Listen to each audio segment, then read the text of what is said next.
being constant, I am assuming that the incoming administration will also embark on further additional 10,000 classrooms that may be required as we move forward. In terms of the using of our primary school resources, we have already identified 2,300 classrooms, schools which are within the same precinct as high schools. And because time is of essence, we shall also use those classrooms. There will be about between 3,000 to 5,000 classrooms available in those schools, which means we don't have to worry about teachers because they are in the same compound. I don't want to think for the incoming government, but we have left for them an avenue of low-lying fruits. For example, we have not taken schools which have the same fence with the primary schools. That is an area which they may decide to move into should there be need for extra space. So I think this is something that is deliverable, and I want to thank everybody who has contributed, more specifically the Ministry of Interior and Coordination of Non-National Government, with whose officers I've worked with at every stage. I want to thank the chiefs, the deputy county commissioners, the assistant county commissioners, and the county commissioners themselves, right up to the top, that we have worked together.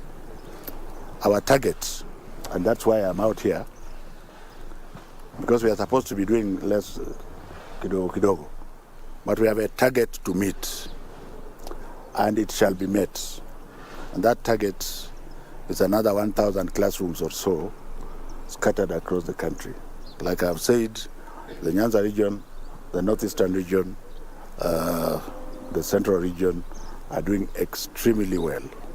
We have issues with Western and Nairobi and the coast. So we shall be ensuring that we encourage each other, because this is time to encourage each other, that we are able to actually complete, because money for these classrooms are there. And the most important denominator that the public has to remember is that we are building these classrooms at almost half the usual price, almost half the usual Kenyan price. You know where the rest of the money goes. So if we are producing classrooms like the one you have just seen at 788,200 shillings, why should anybody build a classroom for 1.4, 1.5 million?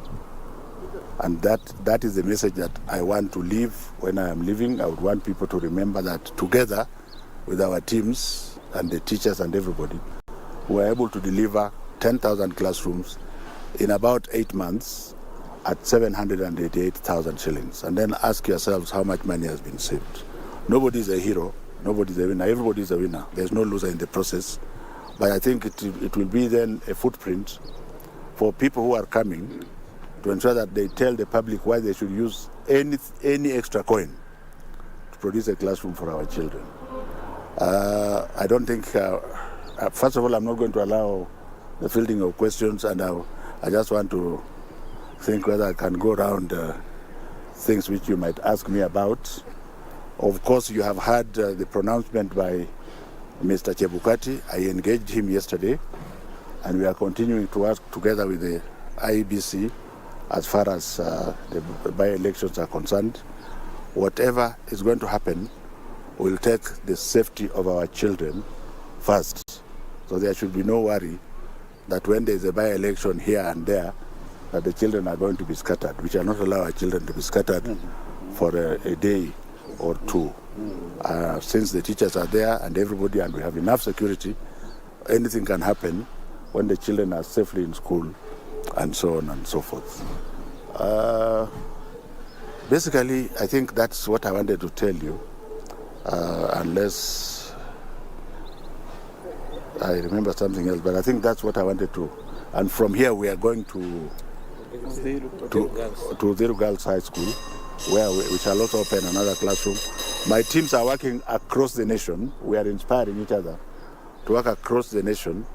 Western, which is at about 65-68%, we hope that by Sunday or so, it will be around 80%. So we want the whole country to have the classrooms for the children. Thank you very much. There is a concern, concerning the age of the grade 6 pupils and the portal that you started about the school selection. And some parents are wondering how, according to their age, they are from Kiambu and you have selected a school in Kisumu, and the age. And also, their age also a concern about the post-adolescent and the pre-adolescent. Do they have enough bathrooms? Do they share the same dormitory? First of all, let us agree that we respect each other, that I said there is no fielding of questions. So this is the only one I will answer, so that I don't look like we are fighting. First of all, I want to give you information before I answer you. I've been in charge of the Kenya National Examination Council, I can say for 6 years, because I was there as chair and as minister. And I was there as chair and also as a minister. And I have presented results to His Excellency the President over the last 6 years. If you like, you can go to NEC and you will find that there are very many children who are 12 and below, who are already in schools. Are we together? And when you look at the Form 4 exams, you will find that there are already very many children who are below 16 and they perform extremely well. I needed you to have that information. So it's not like we are going into a new land. But having said so, the government which I serve, which is still in power up to today, I presume, has done everything possible. And I was directed to inform the public that in this process of junior secondary, the most important thing is the parent and the teacher. I've also said many times that do not take this as a standard 8 posting. So if a parent is worried about the age of the child, then the child can continue in the secondary school that is nearest to the home. It is as simple as that. Not that it has not happened before. We are also encouraging as many of the junior secondary schools as possible to be where they are. That's why we are encouraging the people of my type now, because I can say I earn enough to take a child to a private school, isn't it? If your children are in private school, keep them there until year 9. Have you not heard us saying so? If they are not there, don't rush to take your child to Alliance High School, because even if you take the child there in junior high school, there is no guarantee that the child will remain there. Because when we get to year 9 now, we'll go again to the public, and now it will be the cutthroats. Do you understand? So that is when you now target where you want your child to go to the senior school. So age is a factor, I agree with you, but it is already happening. In fact, in the last exam, over 30,000 children who scored extremely well were underage. That is for your information.